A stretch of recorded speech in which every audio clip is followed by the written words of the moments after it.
Hello दोस्तों, आपका स्वागत है यूनिवर्स अननोन सीक्रेट्स में। तो आज की इस वीडियो में हम टेलीकिनेसिस से संबंधित टेक्निकों के बारे में बात करने जा रहे हैं, जो कि टेलीकिनेसिस यूज़ करने वाले यूज़र्स के लिए यह टेक्निक काफ़ी यूज़फुल रहेगी। तो जुड़े रहिए यूनिवर्स अननोन सीक्रेट्स से। टेलीकिनेसिस वो शक्ति होती है जिसका इस्तेमाल करके दूर रखी किसी भी चीज को हम बिना छुए हिला सकते हैं। बस यह पावर हमारे अवचेतन मन पर लॉक है।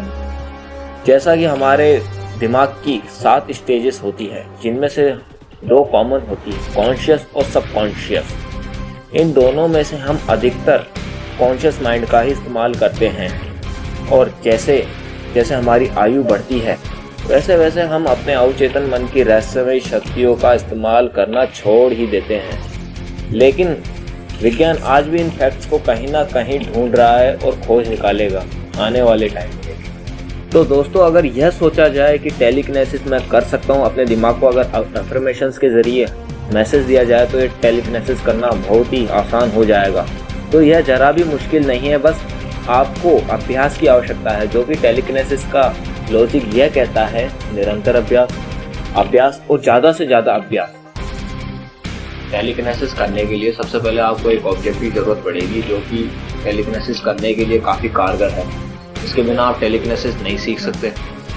तो सबसे पहले एक माचिस की डिब्बी लीजिए, एक सुई लीजिए और एक हल्का सा कागज़ ले लो। और वीडियो में शो हो रहा है डायग्राम जैसा ऑब्जेक्ट बनाना है। बिल्कुल सिंपल है, ये ज़्यादा मुश्किल भी नहीं है।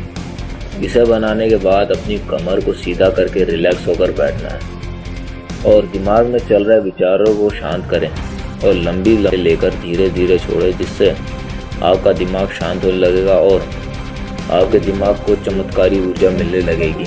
अब आपको अपने ऑब्जेक्ट पर ध्यान लगाना है और अपने हाथों का इस्तेमाल करके महसूस करना है कि आपके हाथों में से एक एनर्जी का जाल निकलकर उस कागज के टुकड़े को दाएं से बाएं हिला रहा है।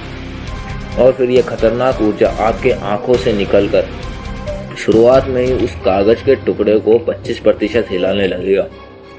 बस इसी तरह से रोज वर्कआउट करके इस खतरनाक मानसिक शक्ति को बढ़ाना है। यह सिंपल सा विजुअलाइज करना है, ठीक है? ठीक उस तरह जब आप अंधेरे कमरे में जाकर डर को महसूस करते हैं और वहाँ वो विचार इतना स्ट्रॉन्ग होता है कि आपको कुछ काम करने तक नहीं देता और ना ही कमरे से बाहर निकलने देता है, क्योंकि जो आपका अवचेतन मन है वो भावनाओं के बेस पर ही काम करता है, जैसा कि सेक्स, डर, घबराहट, बेचैनी, वहम। अब लोग कहेंगे कि अवचेतन। अब भाई, जो लोग अवचेतन मन के बारे में नहीं जानते उन्हें मैं समझा देता हूँ। अवचेतन क्या है? ये अवचेतन हमारे दिमाग का वो हिस्सा जो ना जाने ब्रह्मांड के कौन कौन से रहस्य जानता है, पर इंसान अपने इस दिमाग के हिस्से का बहुत ही कम इस्तेमाल कर पाता है। अगर हम अपने इस अवचेतन मन का पूरी तरह से कंट्रोल करें तो हम इंसान बहुत सी शक्तियाँ एक पावर हाउस की तरह जनरेट कर सकते हैं, जिसका मैंने अभी बता दिया है आपको। सिंपल सा उदाहरण है टेलीकिनेसिस। तो मैंने आपको एक सिंपल सी ट्रिक बता दी है, लेकिन इसके लिए त्राटक और मेडिटेशन बहुत ज़रूरी है। अब त्राटक और मेडिटेशन क्यों जरूरी है? सिंपल सा उदाहरण है, देख लो और समझ लो। क्योंकि जिस तरह से आपको मान लो कोई टीचर अगर गणित का सवाल दे रहा है, अब मान लो उसका फॉर्मूला आपको नहीं आता, तो आप उस सवाल को हल नहीं कर पाओगे। अगर आपको फॉर्मूला आता है तो आप उस सवाल को हल कर लोगे। ठीक इसी तरह मेडिटेशन और त्राटक एक मैथ का फॉर्मूला है और टेलीकिनेसिस एक मैथ का सवाल, जिसके ज़रिए आप उसको कंट्रोल कर सकते हैं और हल कर सकते हैं, मतलब अपनी इच्छा अनुसार।